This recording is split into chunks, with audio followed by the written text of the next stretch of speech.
Well, hello there. Gosh, man, I haven't seen your face in like forever and a day. Well, then you've been blessed. How are you? I'm well. I'm back situated in the sunny and thunderstormy Tampa Bay region after a little bit of travel. I know you've done a little travel yourself. I have. I have. That is a Florida thing. Storms and sunshine at the same time. That is true. Totally. Yeah, yeah. Did some travel. My kids went overseas with some school trips. So that was an amazing thing. Travel I think is always a fantastic educator. Like you learn It so can much. be. Where'd you go?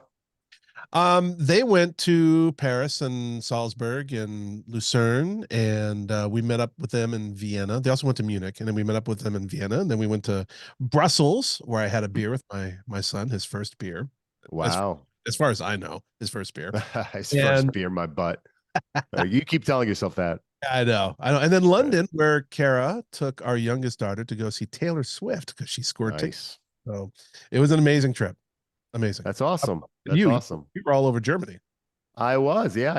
My son is at a year finishing a year abroad in England, and we're both huge soccer fans. And so you know what, I was thinking I might have to be in India for work, and then I ended up not having to go. And so I looked at some options, and off we were going to a couple of soccer games. We saw England, Denmark, we saw France, Netherlands, and we also got to tour Berlin for a couple of days. So it was a lot of fun, That's really amazing. enjoyable. That's amazing. Asha, what about you? Any recent travel for you? I've been all over the US for sales meetings, but nothing exciting. I am leaving in 2 weeks here to go to Italy. Oh, So Oh I'm yeah, very excited about that. Yeah. you been before? No, this is a virginal trip for me. Wow. Delayed honeymoon, and then last of my 30s birthday. I turned 39 later this month, so kicking it Well, off that's the right. amazing. Where in Italy are you going? We'll be spending almost a whole week in Rome, a few days in Florence, and the remainder in Tuscany. So it'll be a Nice. mix of Very nice. pleasure and relaxation. Yes. I love Italy. The Amalfi Coast is my personal favorite. Sounds like you're skipping it this time. Maybe next time. It's That'll be uh on the it's next it's an one. experience. PJ, Yeah. let's tell our audience about our guest today and well, get this for show on the road. that's absolutely right. And congrats on the recent nuptials, Asha. Thank Um, you. that's amazing. So I am. It's always a thrill, Tal, to meet, of course, all the wonderful guests that we've had on the show. It's been as honoring as it's been enlightening. Asha is someone that I actually know, and she is. I am so excited that she's on the show because she is the personification of a badass. So Hmm. it's just so cool that she's on. So Ayesha Abuelhiga is her name. She is the dynamic founder and the CEO of Mason Dixie Foods, one of the fastest growing comfort and food brands in the U.S., renowned for its clean label biscuits, sandwiches, and waffles. And clean label means it's all real stuff. It's good gut health stuff. No fillers, none of that stuff. So she's always I'm hungry right now, and I am. trust me, this stuff is Please awesome. don't keep talking about that because I'm going to be drooling here in a second. After a successful career in tech, of all places, leading projects for iconic brands such as Audi and Toshiba, Asha left the corporate world to pursue an entrepreneurial dream. Drawing inspirations from her immigrant parents' small carryout restaurant, she launched Mason Dixie Foods in 2014 with a focus on healthier comfort food. Her journey is filled with both challenges and triumphs, as we always talk about on the show, including pivotal decisions during the COVID-19 pandemic that reshaped her business. Today, Mason Dixie Foods products are available in over 6,000 retail locations and 3,000 Marriott hotels across the nation. And also, I think today they just launched chicken and waffles at Costco. So that's another big deal that There we'll you dig go. into. I know. So Asha, you and I, we've hung out before. Next time you're in Chicago, we're barbecuing and doing drinks. So Me come on too. over. Kara and I are waiting ready for you. I'm so excited to share your story. Thank you for being on the Braving Business podcast. Thank you for having me once again. It's always a pleasure, PJ.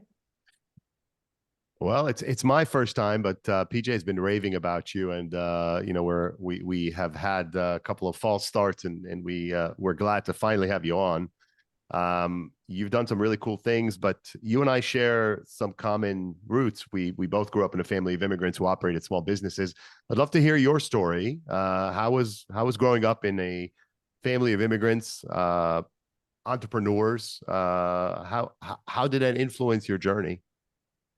Well, it's in a major way. I mean, I always tell people I'm a child born of conflict. My dad was Palestinian Israeli, and my mom was Korean, and we're born and raised in Baltimore, Maryland. So there was a lot of learning and accommodation being made between having a tricultural household.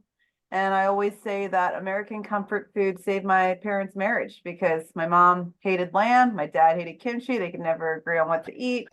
So I kind of grew up with the American classics because everybody loved it. But no, it was a really rewarding experience growing up with such a diverse household too, because we were taught from a very early age that you are what you eat, literally, and to really take care of your body by sourcing the right foods. I'll never forget when one of my earliest grocery store memories was shopping with my dad. We went to some, it was just a close by store, and he pulled out a cucumber from the produce section, and I was like, whoa, like that's the biggest cucumber I've ever seen. He was like, yeah, it's for the donkeys, don't eat this, right? And it's crazy to me because here we are, almost 30 years later, and we're still eating food for the donkeys, and that's not okay. So always been very cognizant about looking for farm quality produce. I mean, we used to go to a pick your own farm. We used to buy the bruised stuff and can it and pickle it. And I watched my parents kill a chicken, and that was not cool, but ingrained in the memory. So knowing where your food comes from and what quality looks like has always been part of my DNA, and I'm really excited that it was inspirational enough to make me bring it into Mason Dixie as we started that journey. Wow. So what does that mean, food for donkeys? Is it just poor quality, or what does that mean? Yeah, I think my dad was just implying that if it didn't look right, didn't smell right, didn't pass the test, you just threw it to the animals as feed. You didn't ingest it as a human, right? So that cucumber, it was probably this big, right? I mean, that is just obviously genetically modified. Something's gone wrong there, right? When an average cucumber should be this big, right? So, for him, it was like, okay, if it doesn't pass the sniff test, what do we call it? The duck test. If it quacks like a duck, all that stuff. Same principle. If it didn't look right, you shouldn't eat it. Yeah, and I've always told Kara that it's not the size that matters, right? So oh goodness, before you go there, let's or rather, instead of you going there, I did want to comment on clean food. It was interesting to me being in Germany for several days, how my gut felt so much better. Yeah. I was eating unprocessed foods. The breakfast buffets there are full of fresh fruits and vegetables, fresh cheeses. And I was telling my girlfriend I felt a substantial difference. And it's just a fact. Americans eat a lot of processed foods, a lot of foods that aren't very good for us, that maybe aren't even that good for our animals. So I think it's quite interesting that your father taught you that lesson. I think it's an unfortunate reality. We mass produce a lot of food. I don't know where that's going to lead. I cannot imagine that the health outcomes that we are experiencing are devoid from context to the kinds of foods that we're consuming.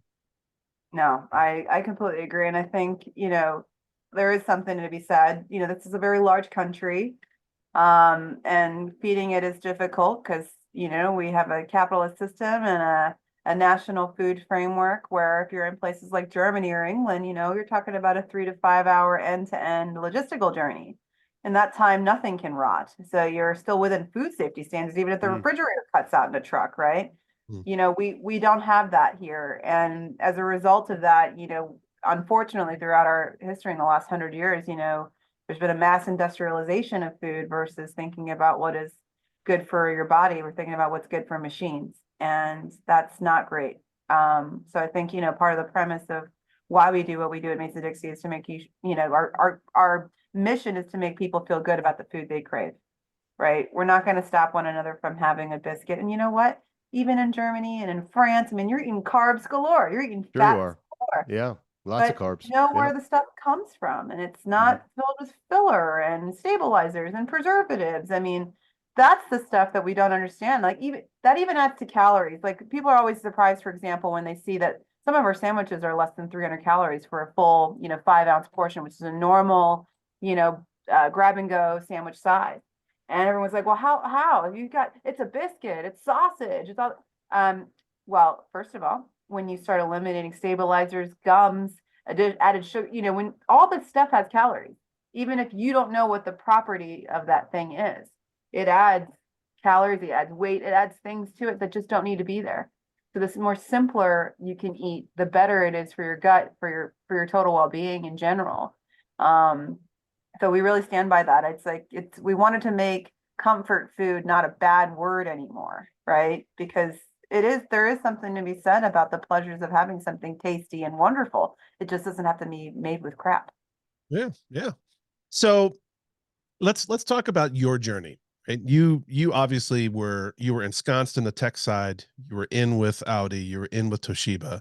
Um, you easily could have stayed there, but instead you inside were like, you know what, I have this nugget of courage that I want to explore, and I want to go out and I want to dive into the food industry. What drove you to make that decision, and what were some of the initial hurdles or challenges that you faced? Yeah, I mean, sadly, I constantly have to remind people, even though the world's changed a lot, thankfully in a good way, we're still far behind. I mean, women in management roles is only as new as the early mid 80s.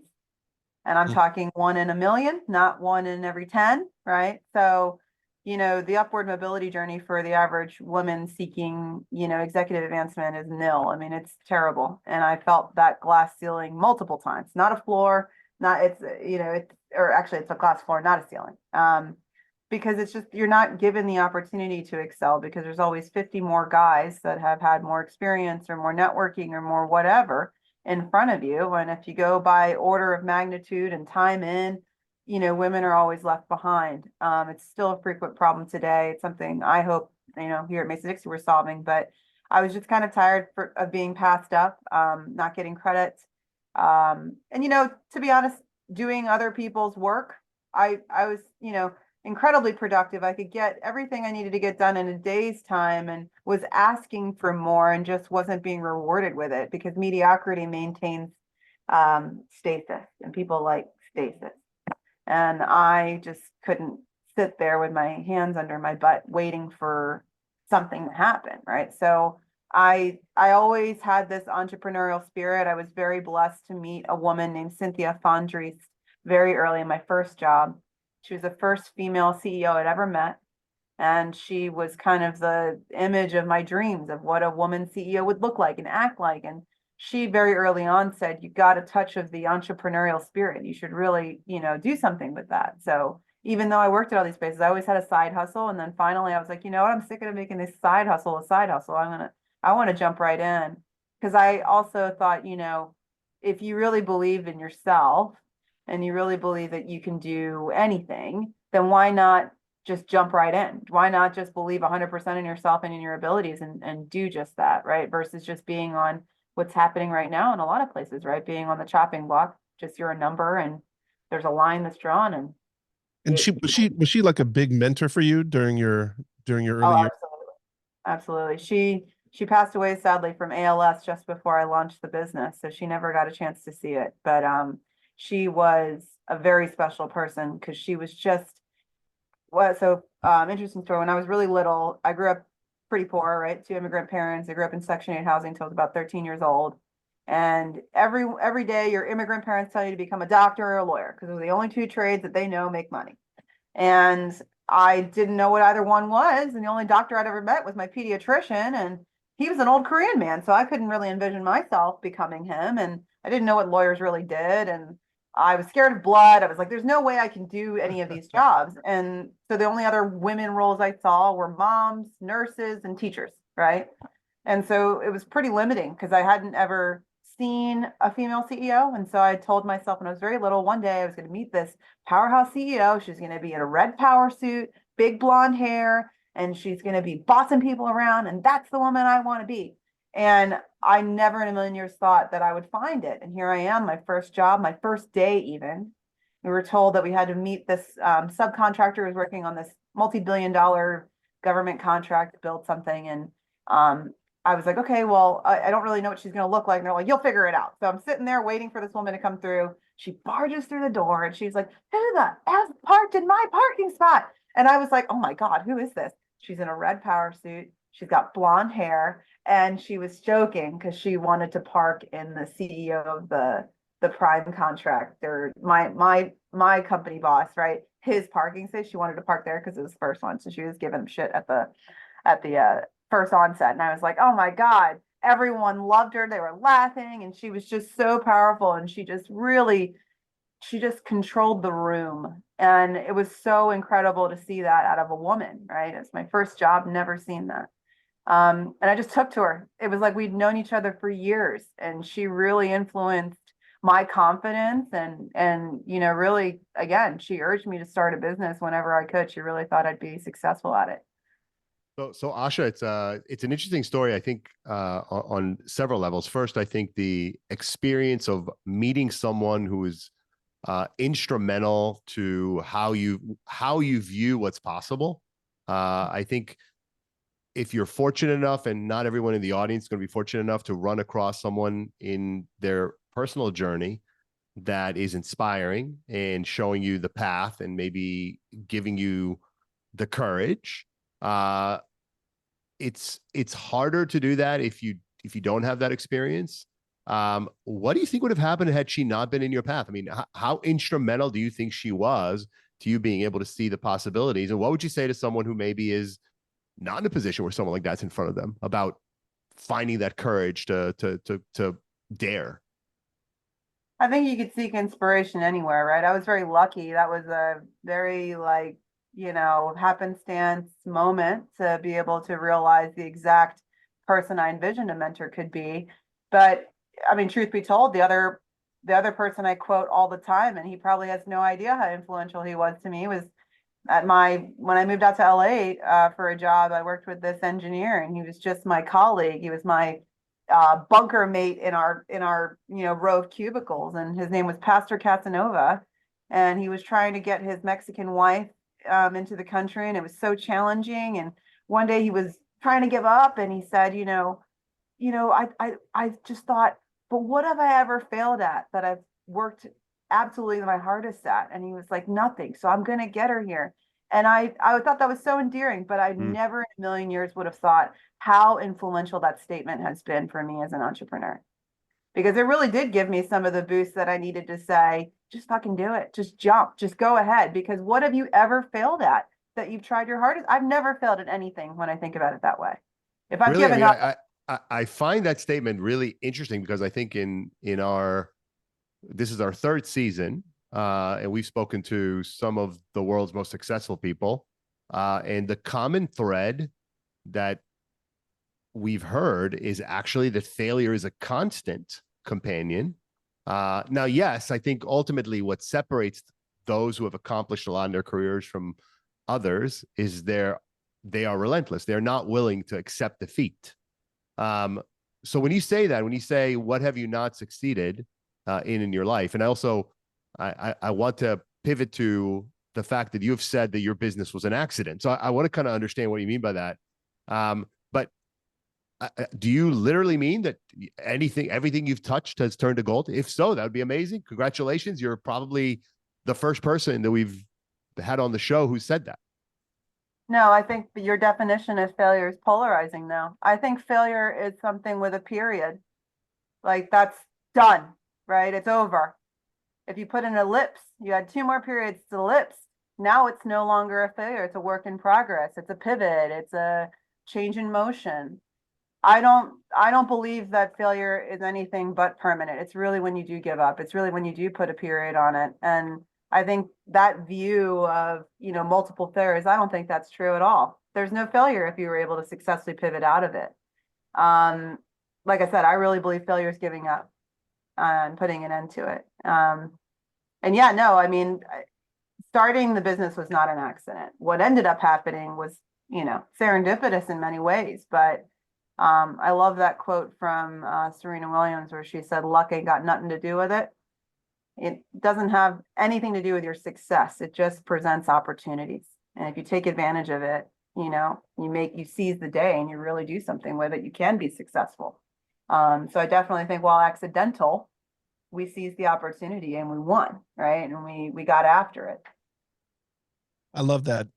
I love that living the ellipse part, right? Like you're absolutely right. If you have a period at the end of failure, it means you did give up. You let it win. And so it's that kind of perseverance that I think is really kind of endemic through all the entrepreneurs that we've had on the show. And Tal's right. We've had some, we've had some lesser known people. We've also had some very well known people, but that string carries through all of them, and also through everything that you're saying, which I love. I just love it. So could you tell us a little bit about the story behind Kickstarter, right? That's something that a lot of people hear about. There's a lot of things that, hey, you want to do something, you should do a Kickstarter, you should do a GoFundMe or whatever. What was that experience like? And talk about that and how it helped launch the first Mason Dixie pop-up. So I was really lucky. In my tech days, I was working in software, and I had been to a lot of these conferences where they had these awesome keynotes. And then back then we were idolizing tech startup founders like crazy, right? And I had the pleasure of meeting the founder of Kickstarter at one of these conferences. And it was really interesting because, while it is a very philanthropic opportunity to get things funded in a very democratizing way, one of the biggest advents and successful reasons it was so successful was it had incredible SEO power, because it was this hotbed of innovation and ideas. And who wouldn't want to write about that? Who wouldn't want to say that they found the guy that made potato salad $1 million, right? Like it was like this weird thing. And I realized really quickly that if we wanted to get mass appeal and understand if this concept would stick beyond just the DC area where we were starting the restaurant, I needed to know that someone in Northern California would want it, someone in Texas would want it, someone in Maine would want a Mason Dixie restaurant, right? So I went there first to kind of prove to myself that this was worth my time. And in many ways, I kind of fell in love with it, because the instantaneous connection you had with people you've never met. And if there was something about what you're selling that really resonated, it became such a cataclysm of love and support and money, right? It was all the things. So, but I can't lie. I mean, I didn't sleep for 30 days. I was sitting there manning the comment section and the messages and responding to everything, and then reboosting it on Facebook. And back then, Instagram was like a fledgling thing. That was like, I don't know, just a fashion billboard, but we had one. And Twitter, we were just all over trying to push the message. So I think one thing that entrepreneurs should realize is that nothing is easy and nothing is free.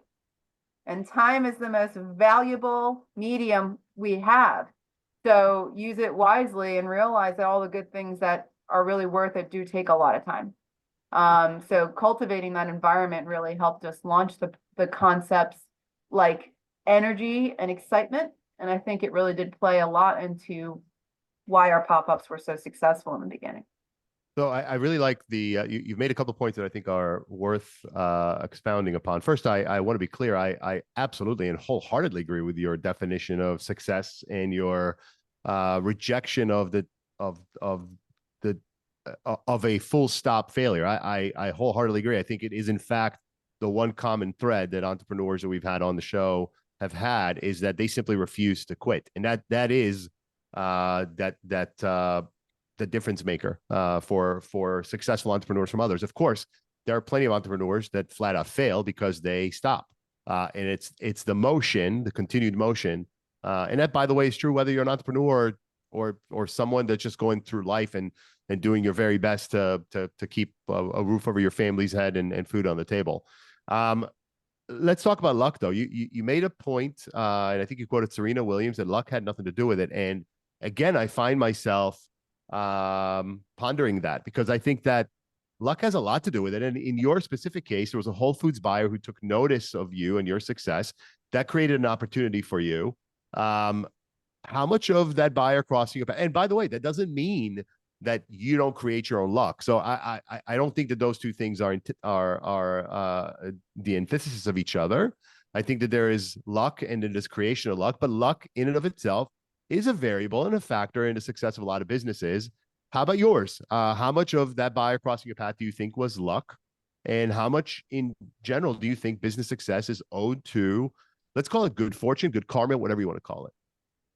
I mean, you've had to have had experiences in your life, entrepreneurial or not, right? Where you've gotten an email and you skimmed it over and you said, I'm not going to answer that email. And turns out that person's famous. Turns out I should have answered it because I could have won $1 million. Turns out, right? Those are lucky moments, but they turned out to be absolutely nothing because you didn't do anything with it, right? So I think luck is interesting that way, right? Because she presents herself at the right time and the right place and the right people. But if you don't do anything with it, it's just another happenstance, right? That's why every time I get an email from a Nigerian prince, I answer. I don't want to miss out. I'm sorry. Go ahead. No, fair enough. No, but it's, was I lucky that she came by? Absolutely. Was I adamant about making things right? I mean, the story is, so this woman comes by the restaurant. We were absolutely out of food. And I started doing this thing where I was handing out consolation gift, an IOU of frozen biscuits, right? Because we had run out of food and I was like, I don't know what else to do. So here's an at-home Mason Dixie experience, just throw it in the oven, that was an accident and I didn't have to, could have just closed up shop, right? But I was lucky in that she responded months later to say she loved the products and she wanted more samples.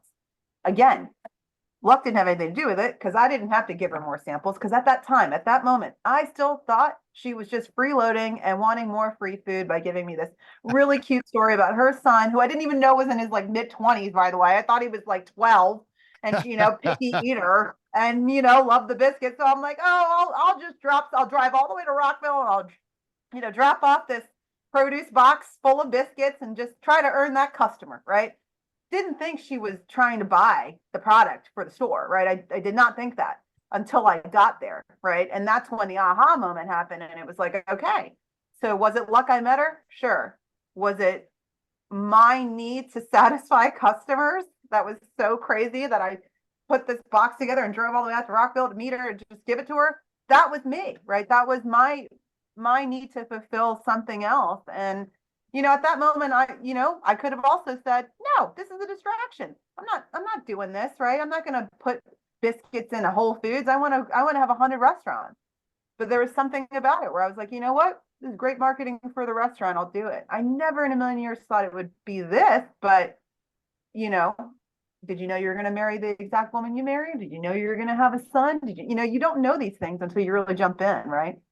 So yeah, I mean, I think I love the story, and I really think that the point you made about your passion and luck merging together to create opportunity is a really, really important point.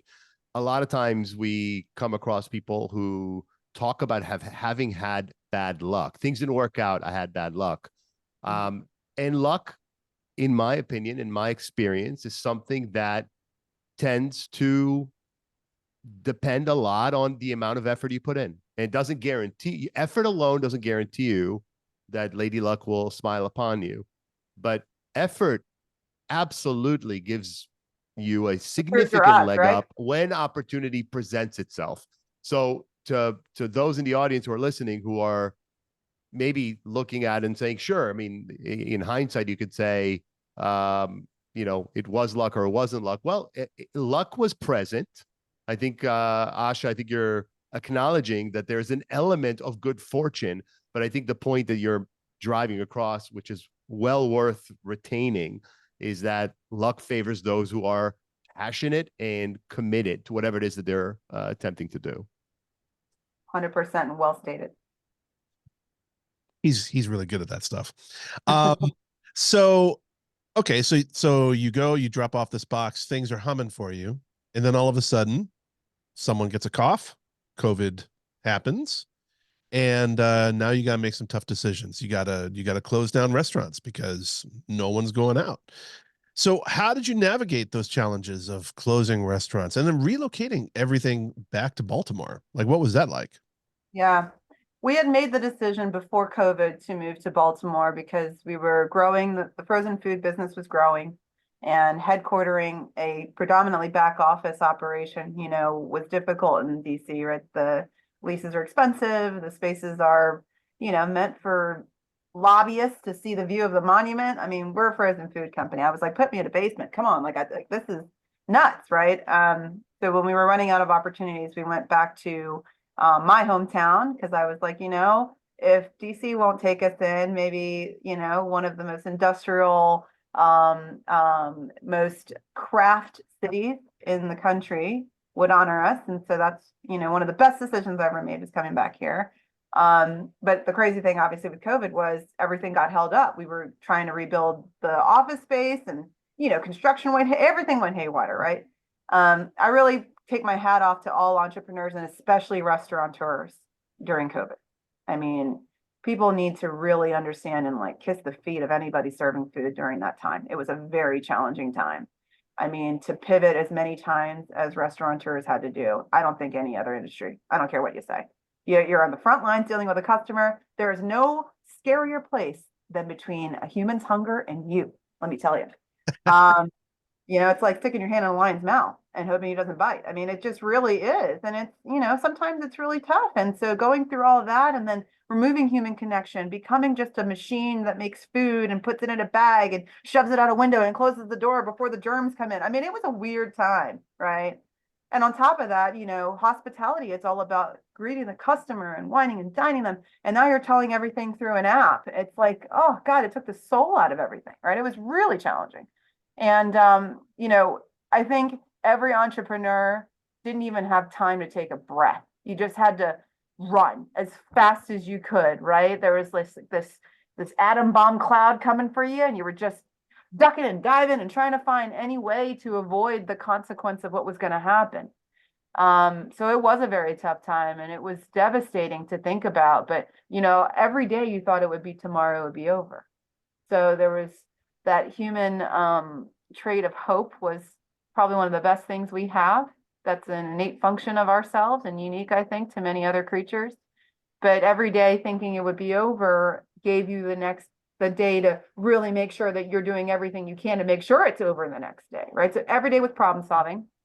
And, we moved because we didn't have an office. We moved HQ to everyone's homes, and my house became the UPS store. And I admitted everybody, mask or not, because I was like, we got to get this samples out. We got to test these biscuits. I mean, doing stuff over Zoom and the video quality. I'm looking at nooks and crannies of butter and a raw dough, and I'm looking at it in my phone, like trying to figure out like how small was it. It was a nightmare, but it was wild because the one thing that bonded everybody in the food and beverage industry was we were all trying to make a buck happen because every physical outlet was out of the question.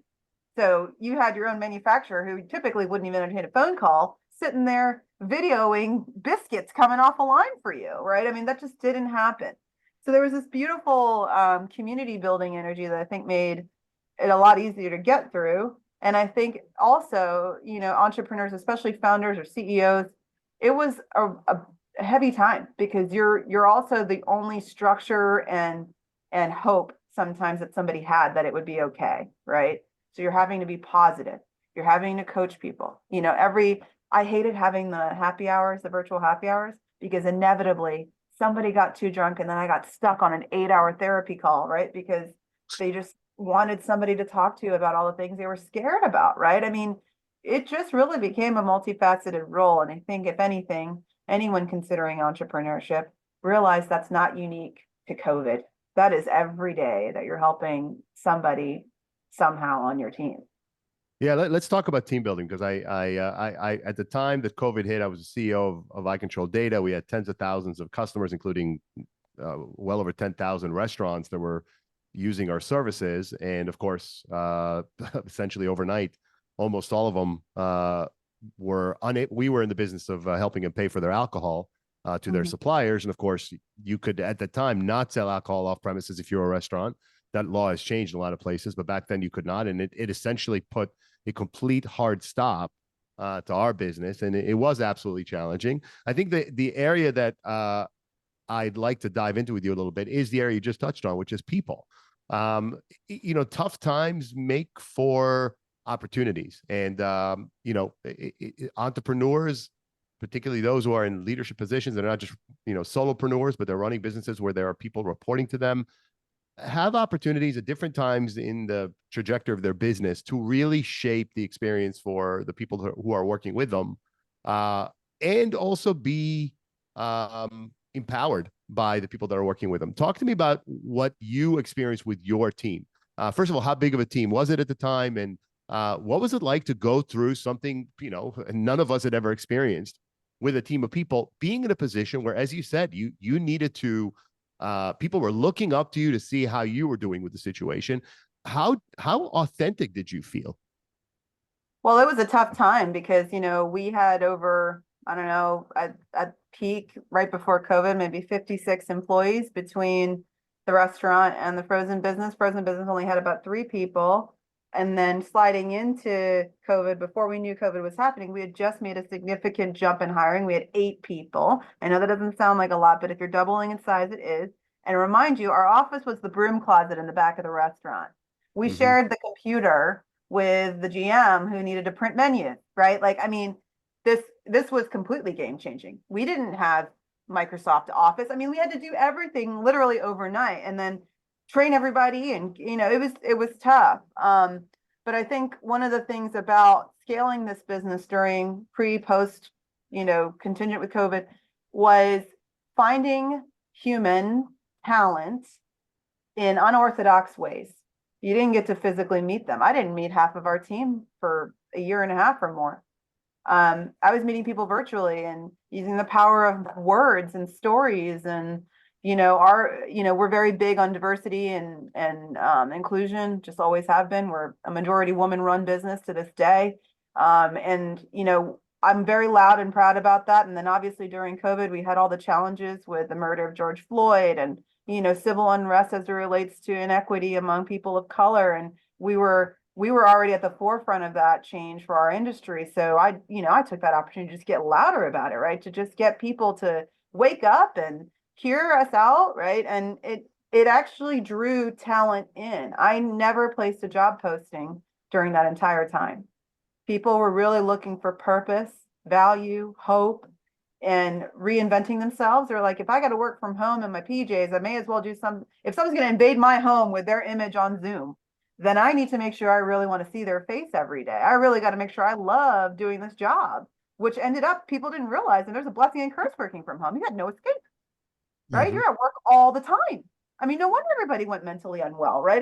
This was very, very life-changing for everyone. And so I was very lucky to be able to have a voice at that time to attract incredible people into my orbit, whether they're still here or not, whether they were here for a year, whether they're still here, right? And I was just having this conversation with my CGO this morning. We really got lucky because we were able to hire people because we liked them and we liked what they brought to the table. Not that way, right? Instead of writing a job description, you start going, 7 years, nope, this one only had 5. Nope, throw that one away. Direct experience in frozen. Oh, you didn't have logistics, but he had frozen. No, okay, throw that away. We didn't have to do that. It was just, this person's a firecracker. They want to jump in. They're awesome. Let's just do it. And it's incredible because they're here thriving and they wear every hat and their institutional knowledge is so deep. If I went down for some reason, hopefully I never do, but if I was down in a plane crash, there's at least a handful of people here who know where everything is, who could keep this thing going. And it's interesting. I don't know if you realize it. You use the word luck. You said we got really lucky that there were these people who were interested and or could step up. And again, I think it's luck you created. You created a certain culture in your company, a culture of inclusion, a culture of a word that I often use is the word love. And it's not a word that a lot of people associate with business, but I do. And I think a loving workplace is a workplace where lucky things happen because people tend to feel ownership, want to step up, want to do more, and feel that by stepping up, they're not going to put themselves out on a ledge to get their neck wrung out if things don't go well, but rather that they'll be celebrated for wanting to learn and grow. And those cultures feed on themselves, just like bad cultures feed on themselves. They do. No, you're very right about that. I do reference luck a lot because I think I as a CEO, I think, and as a first-time entrepreneur, I think we have a tendency to create an identity of myself as the business leader and then my personal self. And then, most of us don't actually get to be very retrospective outside of these awesome podcasts, right? We don't really actually get to look at what happened. We're always thinking forward, right? So whenever when I get to reminisce, it all feels so lucky as, little Asha, right? I'm just like, oh, wow, I'm so lucky. Like all these things happen to me. I almost get to romanticize in my own self-image. And I think because of that, I always say I feel lucky. But to your point, there was a whole lot of intention behind everything that brings that energy. That's very interesting that you bring that up now that I think about it. It is funny how we present ourselves. No, it's totally true. So Tal, I'll give you I'll give you a little bit of data point. So when I first met Asha, gosh, probably 4 years now, probably something. Yeah, can you believe it? Yeah, my gosh. She was just a little thing. And just, she was making a lot of noise in the industry and just a dynamo, and I really want to get her on. And so Karen and I had her on the old What the Parent podcast, and then we had her on again. And by that time, so I'm very interested to hear what this number is now. By that time, she had in 2 years had gone from, hey, I'm making frozen biscuits, to serving over 1 million sandwiches a year through Marriott, I believe, if that's true. So where are you at now? What are you doing now? And I know today, as we're taping, is the launch of the chicken and waffles at Costco. So that's completely badass. So where are you at now? Like what kind of numbers are you producing? And there's another product line extension coming up, if I'm not mistaken, right? There's something else coming up in March. Is that right? That's what I saw in the document, unless it was the same thing. Unfortunately, I wrote that document a while ago because of I my gotcha. mom, unfortunately. But yes, we did launch a bunch of new breakfast sandwiches in the market in March. It's all been doing incredibly well. I mean, I cannot complain. Our success at Costco has been game changing. It's lifted our awareness by 500%. I mean, it's been unbelievable. I can't even tell you how many sandwiches, to be honest, anymore, PJ. It's a lot. It's probably like, I don't know, in the dozens of millions a year now. I mean, we've really platformed. We're the #1 breakfast sandwich in the channel, #1 breakfast brand at Whole Foods. I mean, it's just, I don't know. It's been crazy.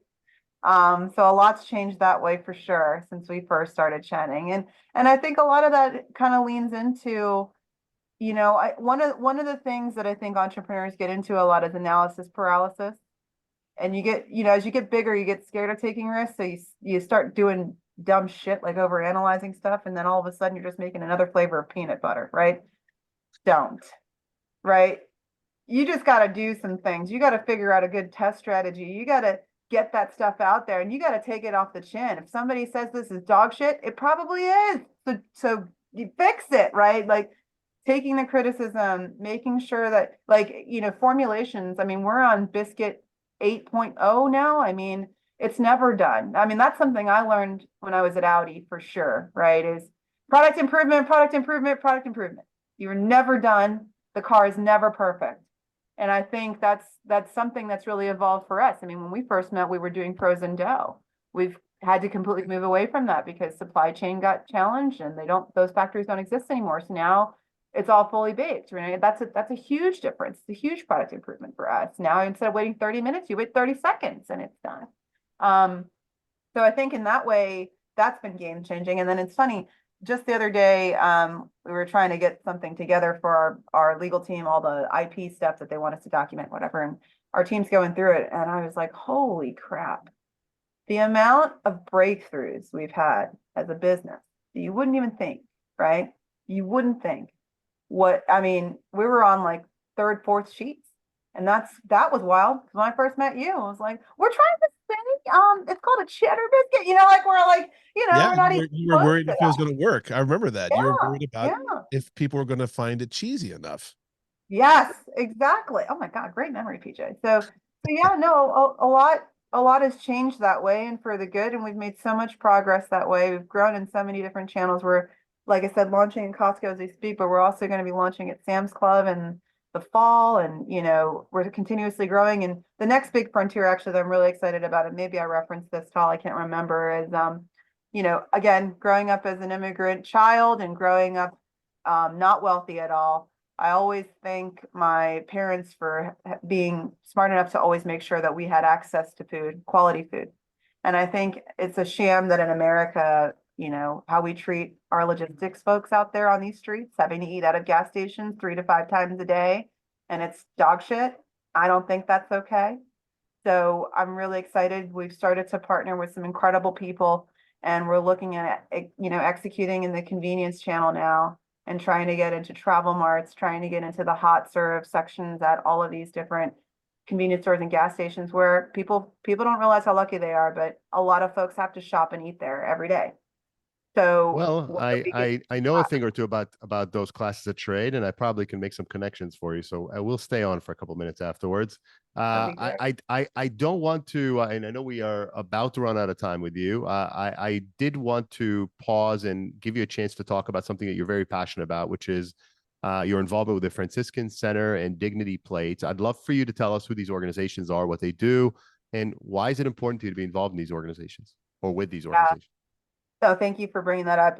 So the Franciscan Center is run by the Catholic Charities of America, and it's a economically challenged people can come there and seek out any kind of resources, whether that's food, pharmaceutical aid, etc.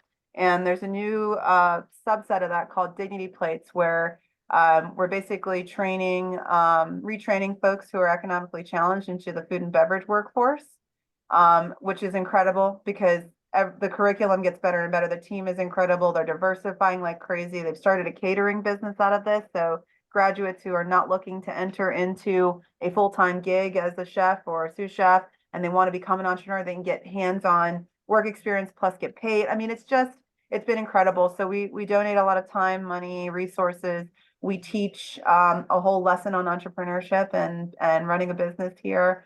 So it's really important to me because, in the city of Baltimore, we still have an incredible great divide where a lot of the most economically challenged people still continue to be African American, and it's not okay.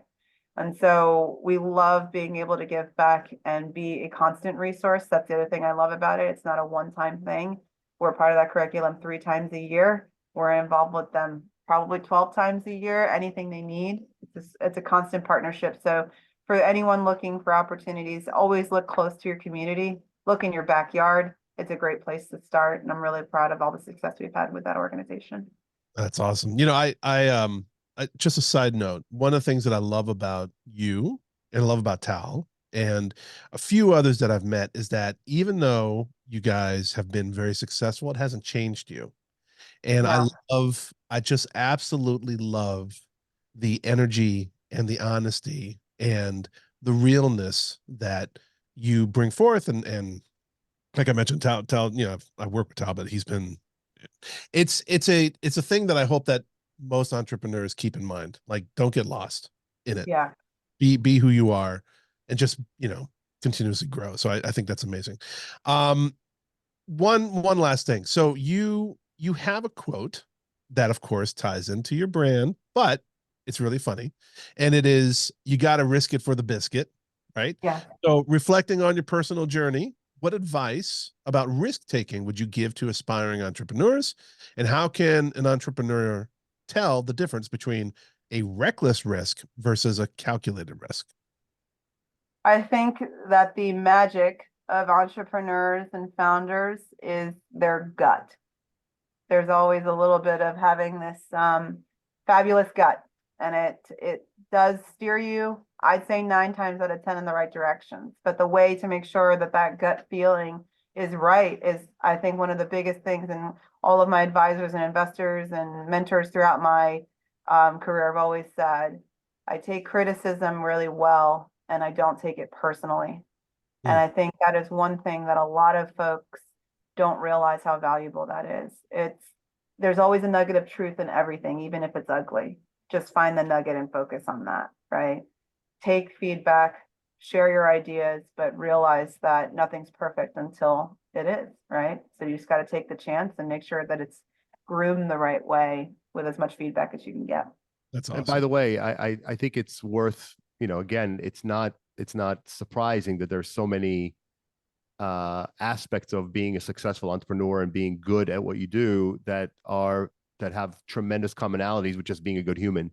And Yes. in general, being able to listen to feedback and criticism without becoming defensive, without feeling the need to what about to the person that's giving you the feedback, is a massive difference maker in terms of being able to grow. And that's true as an entrepreneur, and that's true as a human being.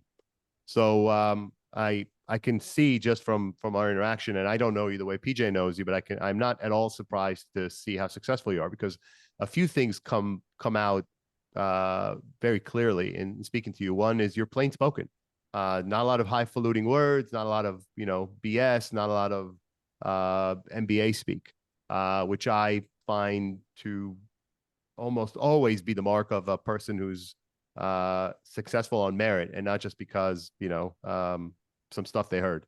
That's one. Two, you talk clearly and plainly about the importance of being a part of something bigger. So whether it's bringing healthier foods into the community, caring about people outside of yourself, being aware of the plight of people who are less fortunate, caring about those things, and helping people that are in your orbit grow. Those are all things that seem self-evidently to be things you're passionate about. And I think third, and again, you and I happen to have the same experience. We're from the same part of the world too, which is the experience of being an immigrant. And in my case, watching my parents. My father was an engineer, but he worked construction. My mother was a PhD in education and worked as a teacher's aide. People willing to do what it takes, and that oftentimes is what entrepreneurs have to do in the early days of almost every entrepreneurial adventure that you might take on. You're going to be the person that wipes the floor, empties the trash bins, and makes the sales calls. And if you're not comfortable doing these things, guess what? You're not likely to be able to be successful. You have to be willing to be humble and to be real. And those things tend to drive success. And I think that's what I'm picking up when I'm speaking to you, Ayesha.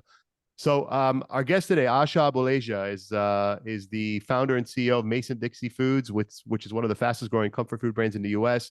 She's doing really cool things with healthy foods, as well as really cool things in her community. I'm originally from Israel, but I grew up in Rockville, Maryland, and so we are from somewhat of the same. We took our steps in the same places. So I just want to congratulate you on everything you've accomplished.